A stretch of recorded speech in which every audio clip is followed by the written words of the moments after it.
ടിപ്പു സുൽത്താൻ കോട്ടേൻ്റെ ഉള്ളിലുള്ള കാഴ്ചകൾ കേട്ടോ. അപ്പോൾ ആനയൂട്ട് എന്തോ കുറച്ച് ഫ്ലക്സൊക്കെ വെച്ചിട്ടുണ്ട്. ഇതിപ്പോൾ മറ്റേ കർക്കിടക മാസമായ കാരണം കൊണ്ട് ഇത് പരിപാടി ഇല്ല വരുന്നുണ്ട്. അപ്പോൾ അതിൻ്റെ ഒരു അലങ്കാരം ചെയ്ത് വെച്ചിരിക്കും രാമായണ മാസമായിട്ട്. കോട്ടൻ്റെ ഉള്ളിൽ കയറാൻ ചാർജ് ഉണ്ട് കേട്ടോ. മാക്സിമം 25 രൂപയാണ് ചാർജ്.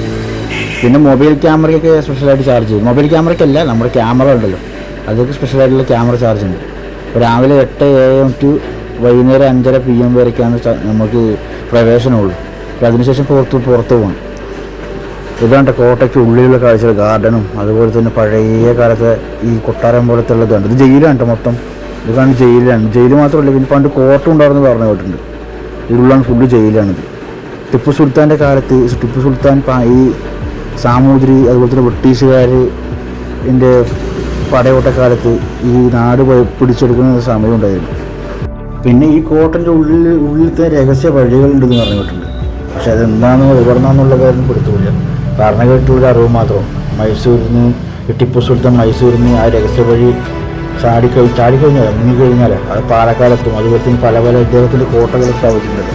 ടിപ്പു സുൽത്താൻ കോട്ട ആ ഭാഗത്തൊക്കെ എത്തുമെന്ന് പറഞ്ഞു കേട്ടിട്ടുണ്ട്. ഫുള്ളായിട്ടുള്ള കാര്യം എനിക്കറിയില്ല. അതാണ് പാലക്കാട് കോട്ടയുടെ ഉള്ളിലുള്ള ഭാഗങ്ങൾ. ഇതൊക്കെ ചുരുക്കം പറഞ്ഞു കഴിഞ്ഞാൽ പാലക്കാട് സാമ്രാജ്യം പിടിച്ചടക്കാൻ ടിപ്പു സുൽത്താന് കഴിഞ്ഞില്ല. പിന്നെ ഈ കോട്ട ഉണ്ടാക്കിയിരിക്കുന്നത് എങ്ങനെ ചോദിച്ചു കഴിഞ്ഞാൽ, രാമായണത്തിൽ ആ ഹനുമാൻ പോയിട്ട് ലങ്കാദഹനം നടത്തുന്നുണ്ടല്ലോ, രാവണന് മുമ്പിൽ വാല് ചുട്ടിട്ട് ഇരിക്കുന്നൊരു സീനുണ്ടല്ലോ. അപ്പോൾ അതിലത്തെ ഒരു ശൈലി വെച്ചിട്ടാണ് എല്ലാ ഭാഗത്തും ഇതുപോലെ കോട്ട നിർമ്മിച്ചിരിക്കുന്നത്. എന്ന് വെച്ച് കഴിഞ്ഞാൽ ആ വഴി രഹസ്യ അറകൾ ഉണ്ടാക്കാം, പിന്നെ അത് രക്ഷപ്പെടാം.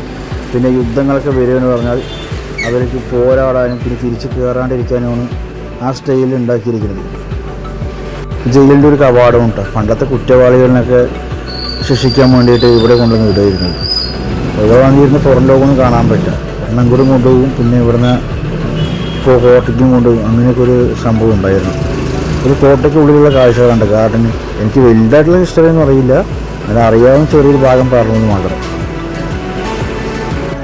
പിന്നെ പാലക്കാട് കോട്ട എന്ന് പറയുന്നത് ഈ ടിപ്പു സുൽത്താൻ്റെ പടയോട്ടത്തിന് മുമ്പേ ഉള്ളതാണ്. ആ കാലഘട്ടത്തിലുള്ളതാണ് ഈ ടിപ്പു സുൽത്താൻ്റെ അല്ല, ഹനുമാൻ കോട്ട എന്ന് പറയുന്നത്. ഒരു ചെറിയൊരു ക്ഷേത്രം ഉണ്ടായിരുന്നു അവിടെ.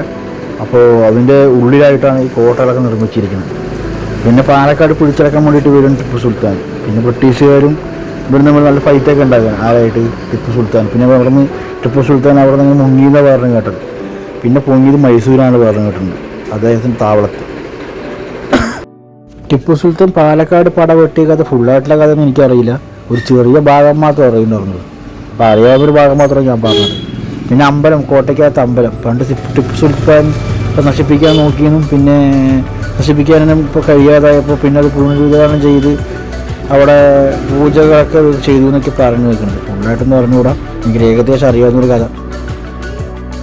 പണ്ടത്തെ കാരണവന്മാരുണ്ടാവില്ല, നമ്മുടെ മുത്തശ്ശിയൊക്കെ ഉണ്ടെങ്കിൽ അതിനെ കൊണ്ട് ചോദിച്ചാൽ പറഞ്ഞു തരാൻ പറ്റുമോ? അപ്പോൾ അവരൊന്നും ഇല്ലല്ലോ. അവരൊക്കെ ഉണ്ടായിരുന്നെങ്കിൽ നമുക്കൊരു കഥ അറിയാൻ പറ്റുമായിരുന്നു. അപ്പോൾ ഇതൊക്കെയാണ് നമ്മുടെ കോട്ടയിനുള്ളിലത്തെ കാഴ്ചകൾ. വെട്ടുകല്ലും കൊണ്ടൊക്കെ ഉണ്ടാവും, കെട്ടിപ്പൊക്കിയിട്ടുണ്ട്. പിന്നെ അതുപോലെ തന്നെ കരിങ്കല്ലും മേലെ വെച്ച് കെട്ടിപ്പൊക്കി.